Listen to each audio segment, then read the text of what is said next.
Hello and once again a very warm welcome to everyone on Prince Civil Services YouTube channel. My name is Shatanshu Pandey and I am here with another part of our history quick revision series in which we are discussing different topics, different chapters each day in each session with the help of multiple choice questions of UPSC level. In this particular session, we are going to discuss about our next few rulers. In the last session, we discussed about Akbar, Jahangir and Shahjahan, and hopefully we will continue these rulers in our this session. और आज के इस session में अधिकतर जो आपको प्रश्न देखने को मिलेंगे वो शाहजहां और औरंगजेब के ही देखने को मिलेंगे।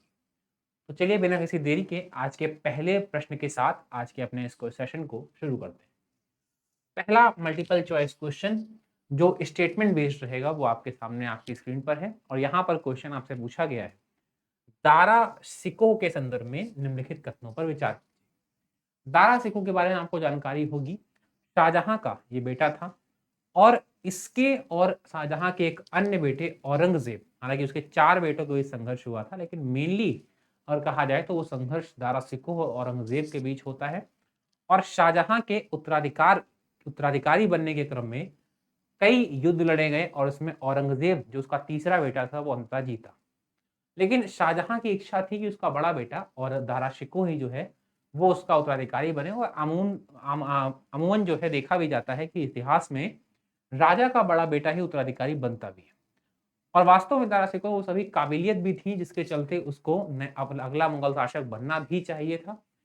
जनता का एक बड़ा हिस्सा और साथ ही साथ दरबार का एक बड़ा हिस्सा इस पक्ष में था भी। लेकिन ऐसा कहते हैं इतिहास को कुछ और अगर मंजूर हो तो वो होकर रहता है और वो हुआ भी। और औरंगजेब ने अपने तीनों भाइयों की हत्या करके गद्दी पर अधिकार कर लिया, पिता शाहजहां को बंदी बना लिया और एक लंबे समय तक लगभग 9 वर्षों तक वो बंदी बने रहे और अंततः उनकी मृत्यु हुई।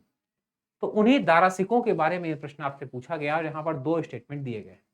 दारा सिकोह के बारे में बेसिक जानकारी मैंने आपको दे दी है, शाहजहां का बड़ा बेटा, उत्तराधिकार का दावेदार और युद्ध में हारा किससे, अपने छोटे भाई और तीसरे पुत्र से, कौन है वो, औरंगजेब। यहाँ पर पहला स्टेटमेंट कह रहा है उसने गीता का फारसी में अनुवाद करवाया।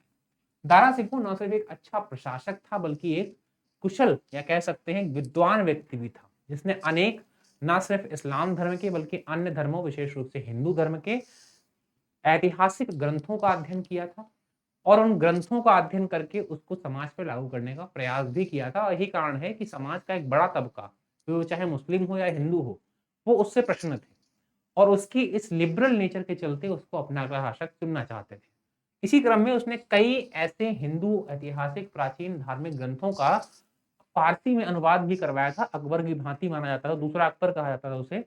और उसमें एक थी आपकी गीता। तो ये स्टेटमेंट बिल्कुल सही है। उसने वेदों को दिव्य ग्रंथ की संज्ञा दी। अब फर्ज कीजिए कि इस्लाम धर्म का शासक है और मुगलों का शासक जो है वो वेदों को दिव्य ग्रंथ का दर्जा दे रहा है। अपने आप में इस्लाम में एक अनूठी चीज है, एक बड़ी चीज है। तो ये भी कथन इसके बारे में बिल्कुल सही है, उसने वेदों को बहुत महत्वपूर्ण और दिव्य ग्रंथ की संज्ञा भी दी थी। तो स्टेटमेंट क्वेश्चन में आपसे पूछा गया है कि निम्नलिखित में से कौन से कथन सही है, क्योंकि दोनों ही आपके यहाँ पर सही है। तो आपका उत्तर क्या हो जाएगा, सी। 1 और 2 दोनों आपके स्टेटमेंट दिए गए बिल्कुल सही है, फिर कोई डाउट नहीं है। इस प्रश्न का उत्तर सी होगा। चलिए बढ़ते हैं अपने अगले क्वेश्चन की तरफ। और अगला क्वेश्चन आपसे एक बार पूछ रहा है, काल क्रमानुसार में लगाने को कह रहा है, किसको, 3 अलग अलग युद्धों को। क्वेश्चन कह रहा है कि मुगल उत्तराधिकारियों द्वारा लड़ी गई लड़ाइयों में औरंगजेब और दारा शिकोह के बीच इन लड़ाइयों को कालक्रम के अनुसार लगाइए। शाहजहां के उत्तराधिकार का जो संघर्ष है वो अपने आप में एक अनूठा उदाहरण है इतिहास में, किस प्रकार एक अच्छा शासक होने का मतलब ये नहीं है कि आपके बाद भी शासन उतना ही इजी रहने वाला है। शाहजहां, जहांगीर, अकबर ने जो एक परंपरा को विकसित किया था उसको आगे चल करके उत्तराधिकार के संघर्ष ने कई बार तोड़ा। यहाँ पर आप उदाहरण ले सकते हैं जहांगीर का, जिसने अकबर के सभी बातों को नहीं माना और अंततः जो है उसको संघर्ष करना पड़ा अपने उत्तराधिकारी के लिए बनने के लिए। सेम स्थिति हुई थी आपकी किसकी, खुर्रम की, जिसको शाहजहां कहते हैं। और शाहजहां ने भी अंत में युद्ध किए थे और इसी तरह से शाहजहां के बेटों ने भी युद्ध किए। उसमें सबसे बताया मैंने आपको, दारा सिकोह सबसे बड़ा है, 3rd नंबर पर आपका औरंगजेब। बाकी दोनों भाइयों से भी युद्ध हुए, कुल 4 बेटे थे, लेकिन मेन संघर्ष इन्हीं के थे। 3 लड़ाइयां हुई थी आपकी इनमें 3 लड़ाइयां कौन कौन सी, धर्मट की, देवराल की, सामूगढ़ की। और तीनों लड़ाइयों का समय अलग था, जगह अलग थी, क्योंकि नाम से स्पष्ट है अलग अलग स्थानों पर युद्ध हुए थे। अगर हम समय की बात करें तो पहला युद्ध हुआ था धर्मट का, और ये युद्ध हुआ था आपका अप्रैल 1658 में। दूसरा युद्ध हुआ था आपका सामूगढ़ का अगले ही महीने मई 1658 में। और तीसरा युद्ध हुआ था आपका देवराल का, और ये हुआ था 1659 में, 1 वर्ष के बाद। अब अगर आपसे क्रम लगाने को कहा जाएगा तो आपका क्रम होगा बी, धर्मट, सामूगढ़ और देवराल। ये होगा आपका सही क्रम, और यही होगा आपका इस प्रश्न का उत्तर, बी, धर्मट, सामूगढ़ और देवराल। राइट, तो इस प्रश्न का उत्तर क्या हो जाएगा, बी, धर्मट, सामूगढ़ और देवराल। चलिए बढ़ते हैं अपने अगले प्रश्न की तरफ। औरंगजेब के संदर्भ में लिखित कथनों पर आपको विचार करना, और 3 स्टेटमेंट आपके सामने दिए गए हैं। औरंगजेब, जिसकी हम चर्चा कर रहे थे, कैसे वो उत्तराधिकारी बनता है, 1658 से लेकर के 1707 तक का जो इतिहास है वो औरंगजेब के लिए जाना जाता है, और माना जाता है कि इसकी मृत्यु के बाद ही भारत में मध्यकाल का भी अंत हो गया, और सत्ता जो है वो मुगल शासकों के हाथ से निकलकर धीमे धीमे अब ब्रिटिशर्स के हाथ में, अंग्रेजों के हाथ में जाने लगी। यहाँ पर जो स्टेटमेंट है वो पहला कह रहा है उसने कश्मीर से लेकर जिंजी और हिंदू कुश से लेकर चटगांव तक साम्राज्य का विस्तार किया, और ये स्टेटमेंट बिल्कुल सही है। कश्मीर आपको पता है उत्तर में, दक्षिण में जिंजी जो है कर्नाटक में है, एक लंबे समय तक शिवाजी के उत्तराधिकारियों का केंद्र भी बन के रहा, राजाराम वगैरह का।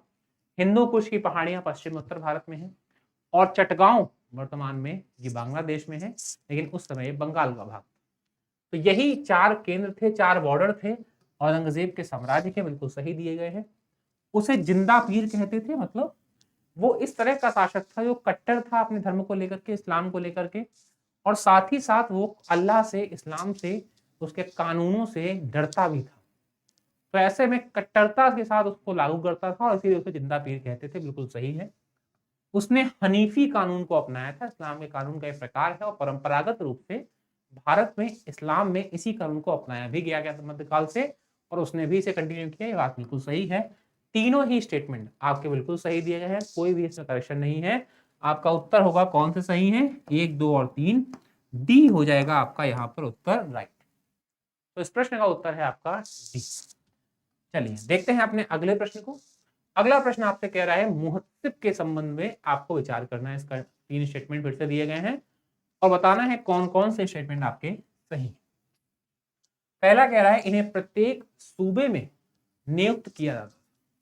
तो मुहस्सिब क्या है वे समझ लेते हैं। औरंगजेब, जैसा मैंने आपको बताया, एक कट्टर इस्लाम धर्म का शासक था, और ऐसे में इस्लाम धर्म के कानूनों को लागू करवाना, चाहे उसके लिए फिर बल का प्रयोग करना पड़े, और उसको अपना नैतिक कार्य, नैतिक जिम्मेदारी समझता था।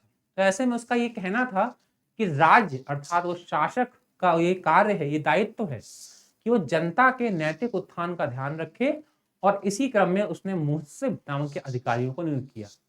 इन अधिकारियों की नियुक्ति हर सूबे में होती थी, बिल्कुल सही है।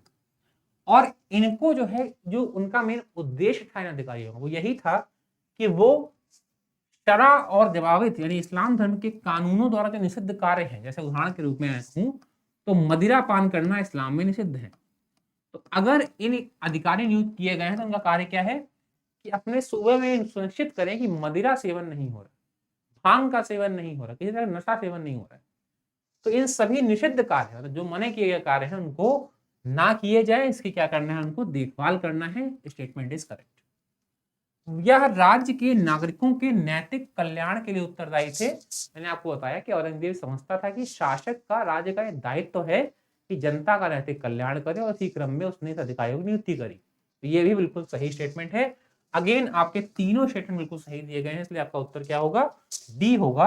1, 2 और 3 यही होगा आपका सही उत्तर। ठीक है, चलिए बढ़ते हैं अपने अगले प्रश्न पर। अगला प्रश्न आपके सामने है औरंगजेब की सामाजिक सांस्कृतिक नीति के संदर्भ में निम्नलिखित कथनों पर आपको विचार करना। औरंगजेब की सामाजिक सांस्कृतिक नीति के बारे में विचार करना है, और स्टेटमेंट आपसे कह रहा है कि पहला, उसने नौरोज के त्योहार पर प्रतिबंध लगा दिया। अब ये नौरोज का त्योहार है, ये कौन लेकर आया था, ये लेकर आया था मध्यकालीन बलबन, और ये त्योहार बेस्ड है ईरान की परंपरा पर ईरान के शासक विशेष रूप से इस त्योहार को मनाते हैं। ईरान के सफावी शासक मनाते हैं इस त्योहार को। औरंगजेब ने इसे नहीं अपनाया और इसे बंद करवा दिया, बिल्कुल सही है।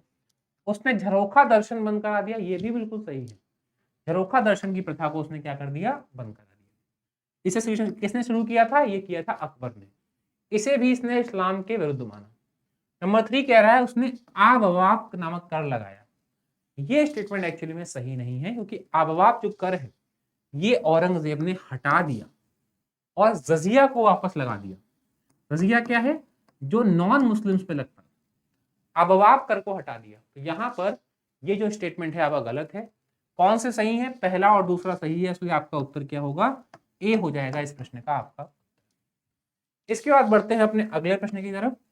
अगला प्रश्न 66 बीपीएससी 2020 का क्वेश्चन है, 2-3 साल पहले पूछा गया है। क्वेश्चन कह रहा है परचिनकारी पिट्राड्यूरा इनमें से किससे संबंधित है। काफी फेमस नाम है हिस्ट्री में।